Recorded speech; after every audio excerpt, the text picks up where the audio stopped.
Well, good morning, everyone, and welcome to the Buffett and Beyond Research Saturday Market Recap Ladder for the week ending October 28th, 2023. And remember, folks, if you want to live on the beach like Jimmy Buffett once did, you've got to learn how to invest even better than Warren Buffett does now.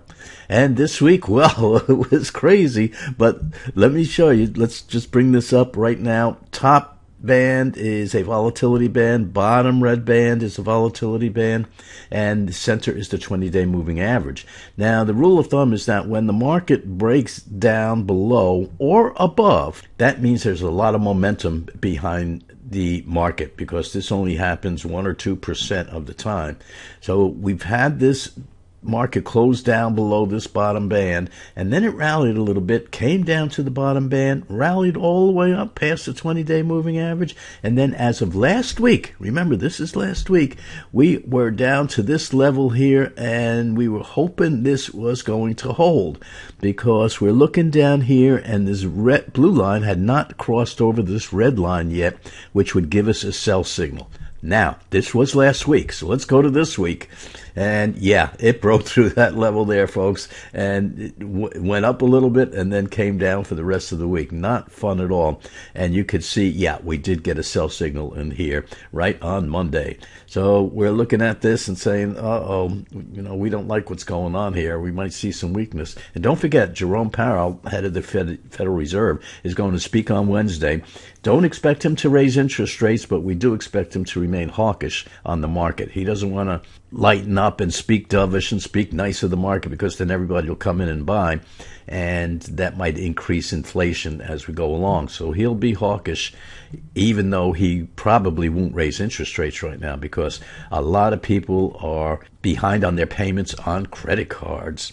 Okay, let's look at the candlesticks, and we can see this is last week. Now, remember, last week the S&P 500 came down, and this line right here, this red line, is the 200-day moving average. And you can see that this black line was just about to cross the red line and give us a sell signal. Now, let's look at a week later, which was this past Friday, and yeah, it broke right through. It's kind of stayed in there one day, and then all of a sudden it just took off to the downside. One thing I want to bring out is that these red vertical lines in here represent the market when it closes down for the day. And you can see all red lines in here. And our problem was that the downward volume increased almost each day of last week. Friday, it lightened up a little bit. So there's a little cause for hope in there. And of course, we showed you this before. Intermediate term signal definitely pointing down. So this is something from the decision point people, and their question was, are we entering into a bear market? And what they're saying is, if you look at the charts, we are already in a bear market, and we're going down. This was the top at the end of 2021, so going into 2022, which was just a horrible year, and then we rallied back up. And what they're looking at is this line right up here, because that top that we just had did not exceed the top back here in the beginning of 2022 or the end of 2021, depending how you look at it. So they're saying, this is not right. This might have been a rally within a bear market. Then when you bring this down, they're saying this rising trend line has been broken. But a lot of technicians use the closing price. You can just see it here, right at the tip of my arrow. You can see that's where it closed. So if you draw that line that way, and maybe we're sitting right on that line. So maybe I'm really hoping in here, but depending on how you draw this line, the way they draw it, we have broken the trend line. The way that I draw it, and other technicians draw it, is that it's sitting right on this trend line, because this line would be moved up, would pivot right around here.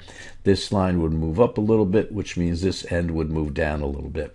And I played with it on the charts, and yeah, we're sitting right on it. And so much is going to depend on this week. And with Powell speaking on Wednesday, we'll see what he says, and that will certainly affect the market one way or the other. And then with portfolio protection, we are using the SPYs. Now, the SPYs are 1/10 of the SPX. What's the SPX? The SPX is the ETF that represents the S&P 500. The SPY is 1/10 of that.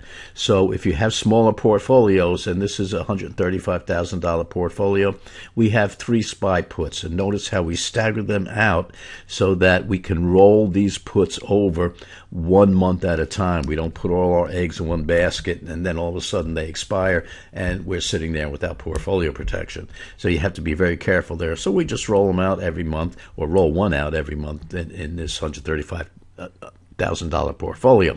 Now, the SPYs are sitting right closed Friday at 410 and change. So these puts that we bought for very, very little money, because we bought most of them when the market was going up, very inexpensive when we bought them, and then these puts are worth a lot of money right now. And that's the one good thing about using puts in a portfolio for protection, because the puts cost money. Yes, that's the downside. But as the market goes down, these puts gain in value. And right now, this portfolio is just about fully protected for any drop in the market going forward. So these people right here who have the put protection are not worried about what's going to happen tomorrow or happen on Monday or what's going to happen for the rest of the week. So they are totally protected now, and they're sitting at the beach. And that's if you're in Florida. If you're up north, it's might be a little chilly to sit at the beach. But anyway, we are fully protected if you are using the put protection. So folks, we had a horrible week this past week. The week before wasn't much better. So we go into this coming week and saying, okay, when is this decline going to stop? And many people are saying, it's going to continue for a little while longer. But the thing is that we just have to wait and see what's going to happen this coming week. And we'll see if any of those areas, that rising trend line, hold. But that chart that we looked at is not giving us a good signal that this decline is over. But we'll see. You know, the market always surprises us. If any of us knew what the market was going to do, we'd be as rich as Buffett or richer than Buffett. So, folks, we had a horrible week this week. Go out this weekend and clear your head of that, because guess what? The market will be open Monday and we'll be here. So we'll see you then, folks. Stay safe, and we'll see you on Monday.